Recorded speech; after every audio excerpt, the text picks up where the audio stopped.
First, right at the top of the pyramid, you have Courtney Love, famous musician, actress, Francis's mother. Silva alleges she is the mastermind behind this whole operation. Sort of the Godfather role. Essentially, yes. The complaint argues she was the one pulling the strings, directing the resources, and financing the operation. But typically, the mastermind doesn't get their hands dirty. They aren't the ones kicking down the door at 1 in the morning. For that, you need an operator. You need a fixer. Enter Sam Lutfi. Osama Sam Lutfi. The complaint paints a very dark, very specific picture of this man. It describes him as Love's business manager, but also as an infamous self-proclaimed Hollywood fixer. I feel like I know that name from somewhere else. Was he involved with Britney Spears back in the day? He was. And the complaint actually lists that specific history as evidence of his modus operandi. It mentions he insinuated himself into the lives of vulnerable celebrities. Britney Spears, Amanda Bynes, Lindsay Lohan. Wow. It also notes that he has a history of restraining orders against him from these families. The document portrays him as a predator who finds famous people in crisis, isolates them, and basically takes over their lives. There's a specific detail in the complaint about how he maintains that control, right? Something about cookies. Yeah, this is in paragraph 20, and it's one of those details that makes the hair on the back of your neck stand up. It alleges that Lutfi provided narcotics to Love and Francis.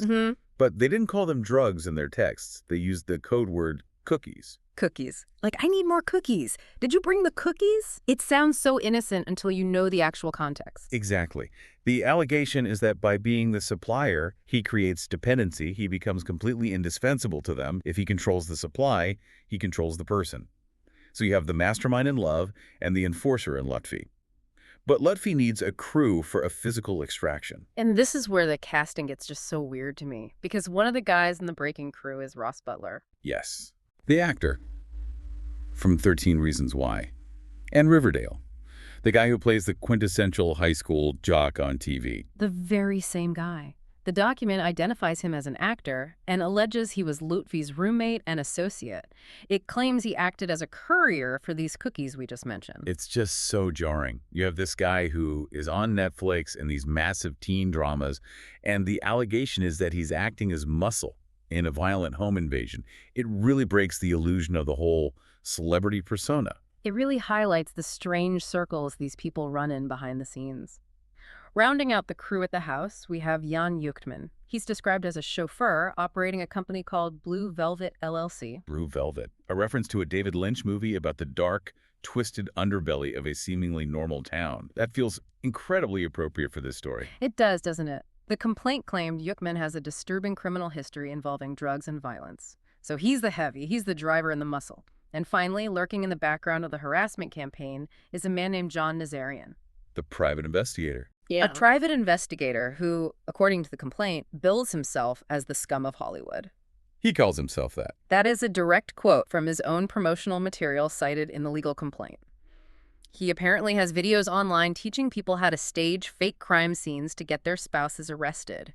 He brands himself as the guy who does the dirty work for the rich and famous when they really want to hurt someone. Okay, so let's recap the squad here for you. You've got the fixer, the teen idol, the thug driver, and the scum PI. That's the crew. Now, what were they actually after? What is the MacGuffin of this whole story? It's a guitar. But not just any guitar. It's a 1959 Martin D18E acoustic guitar. This is the MTV Unplugged guitar, isn't it? The exact one Kurt Cobain played during that performance. The one with the retrofitted pickups. It is absolutely iconic. It is believed to be the last guitar he played before he died. The value is estimated in the millions. Some say it's literally the most valuable guitar in the world. How on earth did Isaiah Silva get his hands on it in the first place? According to Silva, Francis gave it to him as a gift. January 8th, 2014. This was about 6 months before they actually got married. He claims it was a romantic gesture, a bonding over their shared love of music. He says she wanted him to have it to write songs on to continue the musical legacy in a way. That's a hell of a gift. Here's my dad's most famous instrument. But then, as we know, the marriage falls apart. Right. Francis files for divorce in March 2016. And suddenly, that gift becomes a massive, massive problem. The complaint states that Courtney Love and Sam Lutfi viewed the gifting of the guitar as a terrible mistake. They were enraged, they felt a piece of the Cobain legacy, and obviously a massive financial asset had slipped out of their control. Okay, but usually in a divorce, you argue about assets in court. You let the lawyers fight over who gets the house and the car and the guitar. But Silva claims they didn't want to wait for a judge to decide. No. The crux of this lawsuit is that they launched a criminal conspiracy to entirely bypass the legal system. Silva alleges that the goal wasn't just to retrieve the guitar, they wanted to forcibly remove him from his home on Curson Avenue. They wanted to force him to sign away his rights to spousal support. They wanted to erase him from the picture entirely. And this brings us to the next part of our breakdown, the setup. Because according to Silva, this wasn't a spur-of-the-moment robbery where they just decided to kick the door in after a few drinks. This was calculated. And the darkest part is that he claims they were trying to stage his suicide. This is where the narrative becomes incredibly psychological and deeply disturbing.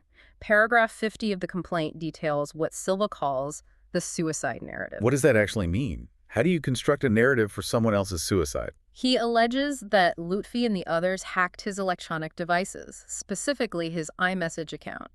They gained access to his private communications, and then they started sending texts from his phone to other people. So they were impersonating him. Yes. And the content of these texts was very specific. They weren't just random messages. They were explicitly designed to make him look despondent, unstable, drug-addicted, and on the verge of ending his own life. That is chilling. They were creating a fake digital paper trail. Exactly. Imagine the scenario from their perspective. If Silva winds up dead during this so-called intervention and the police look at his phone, what do they see? They see weeks of text saying, I can't take it anymore, I want to end it, I'm spiraling. It corroborates suicide. It makes the death look inevitable rather than suspicious. It's gaslighting via text message to the extreme. But they didn't just pull this out of thin air, did they? They had some past material to work with. There was an old text thread involving Francis that they tried to weaponize. Yes, and this requires some unpacking because context is absolutely everything here.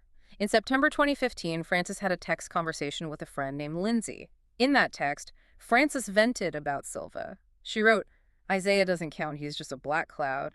Asked John 3 times now where or how to get a gun. Okay, pausing there for a second. If you just read that text in isolation, it sounds like, my husband is suicidal and actively looking for a weapon. And she adds a dark joke at the end of it, too. She says, if he kills himself, I'm bringing him back from the dead so I can kill him. Kidding. Right. Dark humor, venting to a friend about a frustrating partner. But Silva says this text was totally taken out of context by the defendants. He explains in the complaint that his inquiry about a gun had absolutely nothing to do with suicide. It was from 3 years prior, in 2012. He wanted a gun for self-defense because they had a stalker. Wait, a stalker? A man named Matthew Galen Rudd. The complaint says this guy broke into their home in 2012. He was described as a mentally unstable Nirvana fan who intended to kill Silva because he felt Silva wasn't worthy of being with Francis. Wow, okay. So Silva wanted a gun to protect himself and his wife from a literal home invader. Precisely. But the defendants allegedly took that old inquiry, stripped it of the entire stalker context, and used it to build a frame that said, Isaiah is suicidal right now. They weaponized his fear for his own safety against him to paint him as a danger to himself. It's diabolical. So they have the motive, which is the guitar and the money. They have the plan, the suicide narrative. Now they just need the opportunity to execute it. Which brings us to the night of June 3, 2016, the home invasion itself. Walk us through it. It's midnight. Silva is at home. Just after midnight, the black Cadillac Escalade arrives at the Curson Avenue home. Yukmen is driving. Lutfi and Ross Butler are the passengers. They are dressed in dark clothing, moving quickly up to the property. They approach the front door. And they don't knock. No. Lutfi allegedly smashes the glass of the front door to reach inside and unlock it. The alarm system goes haywire immediately. We actually have the alarm activity report cited as Exhibit 17 in the complaint. It shows the brooch at exactly the time Silva claims. Where's Silva while all this is happening downstairs? He's upstairs in the master bedroom with his bandmate, a guy named Munzi. They're just relaxing, watching a movie. What movie were they watching? The Brothers Grimsby. Talk about a mood shift. 1 minute you're watching a Sacha Baron Cohen comedy, laughing at absurd jokes, and the very next minute you hear glass breaking and alarms screaming through the house. And then footsteps racing up the stairs, heavy boots. The intruders pound on the locked master bedroom door, and this is a critical detail regarding their intent. They aren't shouting, we want the guitar or let us in. They start screaming, police, open up. and LAPD open the fucking door. Impersonating police officers. I mean, that's a major felony right there. It is, and it's a tactical move designed to confuse and disorient. Think about it for a second. Silva and Muncie are terrified. They don't know who is on the other side of that door. But if someone screams LAPD, your instinct, even if you're confused, is to comply. You don't want to get shot by the cops through the door. It forces you to drop your guard just enough for them to gain entry. So Silva opens the door. And he is immediately tackled. The complaint describes it as a violent overpowering. Lutfi, Butler, and Uteman swarm the room. Lutfi turns his attention to Muncie, the bandmate. He chases Muncie out of the room. Butler and Uteman then physically force Muncie down the stairs and shove him out the front door into the street. They needed to clear the witness out of the house. Yeah, exactly. They locked Muncie out. Now, Silva is completely alone in the house with 3 men who have just broken in, and the violence turns very specific and deeply humiliating. Yeah, reading paragraph 67 of the document is really disturbing. It is. While Butler and Uteman pin Silva against a wall, physically restraining him, Lutfi allegedly grabs Silva's genitals through his pants. This is straight up sexual battery. It is, and he whispers in Silva's ear, and I'm quoting the complaint here directly to demonstrate the absolute severity of the threat. Listen, faggot, calm the fuck down or we'll drag you upstairs and take turns fucking you. Jesus, that's not just a robbery. That is a horrific threat of gang rape. It's an assertion of total dominance. It's designed to terrorize him at his core. It breaks the victim's will. They take his phone, his wallet. They have him completely under their physical control. They are stripping away his humanity in that moment. So they have him pinned, they've threatened him. Then what happens? They drag him out of the house. This is the kidnapping part of the claim. They drag him to the Escalade parked outside and physically force him into the back seat. Where were they planning on taking him? The allegation is that they intended to take him to a second location. Silva believes, based on the suicide narrative they had been building, that if he had gone to that second location, he would have been murdered. He thinks he was literally being taken to his death. But they didn't get away. Why not? Because of Muncie. The bandmate they kicked out earlier, he didn't just run away down the street. He stood outside, heard Silva screaming for help from the car, and he called 911. So the real police finally arrive. The real police arrive, and they block the Escalade in the driveway before it can leave. Okay, so this should be the end of the story, right? Bad guys caught red-handed, broken glass on the porch, stolen phone, kidnapping victim screaming in the back seat, handcuffs, jail, roll the credits. You would certainly think so, but this is where the Hollywood fixer element really comes into play, and where the story gets incredibly frustrating and, frankly, suspicious from the plaintiff's perspective. This is the police encounter. What actually happens when the cops walk up to the car? Lutfi gets out of the car. Yeah. And he does the talking. He spins a completely different narrative on the fly. He tells the LAPD officers that they are just friends of the family. He claims they were taking Silva out for food. Taking him out for food. The guy was screaming for help in the back seat. Lutfi pivots to the drug problem excuse. He says they are just trying to help him. It's a family intervention. Ah, the intervention card. Yeah. Officer, you know how these rock stars are? We're just trying to get him to rehab. He's resisting our help. Precisely. It plays on the societal biases regarding musicians and addiction. And despite the broken glass, despite the screaming alarm, despite Silva likely being in a state of absolute shock, the police buy it. Or at least they choose not to intervene further. They do not arrest Lutfi. They do not arrest Butler or Uteman. That is mind-blowing to me. Someone breaks into your house, drags you to a car, and the cops just let them go with a warning. It gets worse. The police eventually leave the scene, and they allow the intruders to go back into the house with Silva. Wait, hold on. The police leave the victim alone with the kidnappers inside the house. That is the direct allegation in the complaint. So now Silva is back in the house, the police are gone, and he's trapped again with the exact people who just assaulted him. Paragraph 77 describes this as a full-blown hostage situation. For several hours after the police leave, Silva is held captive in his own home. And this is where the psychological torture really ramps up. Lutfi tells Silva, essentially, see, we own the police. He validated his own power to the victim. I can break into your house and the cops will just high-five me on the way out. That must have been paralyzing for Silva. It reinforced the idea that there was literally no escape. Lutfi told Silva that he, Courtney Love, and Francis control the LAPD and the media. He threatened to frame Silva as a drug addict using that suicide narrative they had built and completely destroy his career. He claimed he had already called DJs at KROQ to boycott Silva's band. Sign the paper or we ruin your life. Sign the paper, we kill you, effectively. The demand was very specific. Sign a settlement agreement. They called it a Memorandum of Understanding, or MOU. The terms were simple. Give up the guitar, give up the house, give up any spousal support, walk away with absolutely nothing. And this wasn't just Lutfi acting alone in a vacuum. There was a lawyer involved here too, right? This wasn't just Lutfi winging a contract on a napkin. This is a crucial detail that Silva uses to point to a much broader conspiracy. The complaint alleges that Courtney Love's attorney, Mark Gans, was directing the operation via phone and text throughout that entire night. The lawyer was on the phone during the home invasion. That's the claim. And there is a piece of evidence cited, an email. At 11:28 p.m. on Saturday, June 4th, technically the night following the invasion, as the ordeal stretched on through the day, Mark Gans emails a settlement agreement to Silva's family law attorney. Who sends a legal settlement draft at 11:30 p.m. on a Saturday night? Someone who needs a signature right now because they have the signatory held hostage? The complaint argues this timing is absolute proof of the extortion attempt. It was an emergency settlement draft sent while Silva was allegedly being terrorized into signing it. So does Silva sign it that night? He doesn't. He holds out. Eventually, Lutfi and the crew leave, but not before smashing Silva's computer hard drive to destroy any photos or recordings he had of Francis. They leave him broken, terrified, and convinced that they can get to him anytime, anywhere. And they proved that exact point in the weeks that followed, because the home invasion was really just the opening salvo. This brings us to the campaign of terror, and honestly, this is where the story shifts from a crime thriller to straight-up psychological horror. Surreal is the right word for it. We move from a violent physical home invasion to targeted harassment designed to make Silva feel like he was losing his mind. Let's talk about the clowns. I mentioned this in the intro, and I know you listening are waiting for it. Yes, paragraph 93. Silva flees to his family home in Orange County. He thinks he's safe there, away from LA. But then, strange surveillance vehicles start parking outside the house.